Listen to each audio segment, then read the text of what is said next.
മൈസൂരെല്ലാം കറങ്ങിയിട്ട് ഞങ്ങൾ നേരെ വിട്ടത് മസനഗുഡി വഴി ഊട്ടിയിലേക്കാണ്. Welcome to Ooty, nice to meet you. പോകുമ്പോ അടുത്ത അന്തേവാസികളെല്ലാം കണ്ടിട്ടാണ് ഞങ്ങളെ യാത്ര. മൈസൂർ സൂക്ക് പോയിട്ട് പോലും ഇത്ര നന്നായിട്ട് ഞങ്ങൾ അനിമൽസിനെ ആസ്വദിച്ചിട്ടുണ്ടാവില്ല. അല്ലെങ്കിൽ അങ്ങനല്ലേ, ഫ്രീക്ക് കിട്ടുമ്പോ ഒരു വൈബ് വേറെ. അങ്ങനെ ഞങ്ങൾ നൈറ്റ് ആകുമ്പത്തേന് ഊട്ടിക്ക് റീച്ചായി.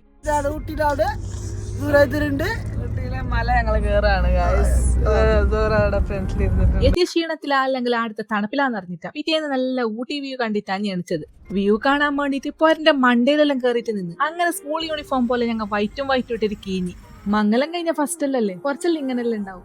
ആടുന്ന് പിന്നെ നേരെ വിട്ടത് ഉദകമണ്ഡലം ടോയ് ട്രെയിൻ സ്റ്റേഷനിലേക്കാഞ്ഞ്. മിഞ്ഞാന്ന് മുതൽ ഓൺലൈൻ വഴി ടിക്കറ്റ് ബുക്കാക്കാൻ നോക്കിനെങ്കും കഴിഞ്ഞിട്ടാഞ്ഞ് ഫുള്ള് ബുക്കാഞ്ഞ്. അങ്ങനെ ഞങ്ങൾ കാൾ തന്നെ എടുക്കെത്തിനെങ്കും ഞങ്ങളെ ഭാഗ്യത്തിനല്ലെങ്കിൽ ഭാഗ്യക്കേട്ടനാന്നറിയില്ല ടോയ് ട്രെയിനൊക്കെ പോയിട്ടുണ്ടായിന്. അങ്ങനെ പിന്നെ ആടുന്ന് അങ്ങോട്ടും ഇങ്ങോട്ടും നടന്നിട്ട് നല്ല വ്യൂ ആ ഞാൻ സ്ഥലം. ആടെ ഞങ്ങൾ കുറച്ച് ഫോട്ടോസ് എല്ലാം എടുത്തിട്ട് പിന്നെ നേരെ ബോട്ട് ഹൗസിലേക്ക് വിട്ട്. ആടുന്ന് കഴിഞ്ഞിട്ട് ഞങ്ങളെ നെക്സ്റ്റ് ഡെസ്റ്റിനേഷൻ ആയിരുന്നു ഊട്ടിയിലെ ഫേമസ് ഗാർഡൻ ആണ്. ഇത്രയെല്ലാം ഫ്ലവർ പ്ലാന്റ്സ് കാണുമ്പോൾ അതിന്റെ ഗള്ള് പൊളിക്കണമെന്ന് തോന്നിയെങ്കിലും ചെയ്തില്ല.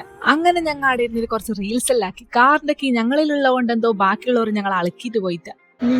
ഞാനും ജീവിതം സത്യം പറഞ്ഞാൽ ഞങ്ങൾക്ക് ഇടുന്ന കീയാൻ തോന്നിയിട്ടാണ് മൊത്തം എനിക്ക് ഭയങ്കര ഇഷ്ടപ്പെട്ട ഈ ഗാർഡൻ. അങ്ങനെ പിന്നെ ഗാർഡൻ മൊത്തം ചുറ്റിയിട്ട് ഞങ്ങൾ ഫസ്റ്റ് മോർണിംഗ് പോയി അതേ റെസ്റ്റോറന്റിലേക്ക് ഫുഡ് കഴിക്കാൻ പോയി. മലബാർ ഫാമിലി റെസ്റ്റോറന്റിലേക്കാണ് ഞങ്ങൾ പോയത്. അങ്ങനെ പിന്നെ ഞങ്ങൾ അവിടുന്ന് ഫുഡെല്ലാം കഴിഞ്ഞ് പിന്നെ നേരെ വിട്ടത് ഫൈൻ ഫോറസ്റ്റിലേക്കാണ്. ആടെ വെച്ചിട്ട് ഞാൻ നമ്മളെ പൂർവികരെല്ലാം കണ്ട് കൂടുതൽ കൊഞ്ചിച്ചെങ്കിൽ ഫോണ് പറ്റിയെങ്കിൽ അനുസരിച്ച് കൊഞ്ചിക്കാനും നിന്നിട്ട്. അപ്പൊ ശരി, സൈനിങ് ഓഫ്.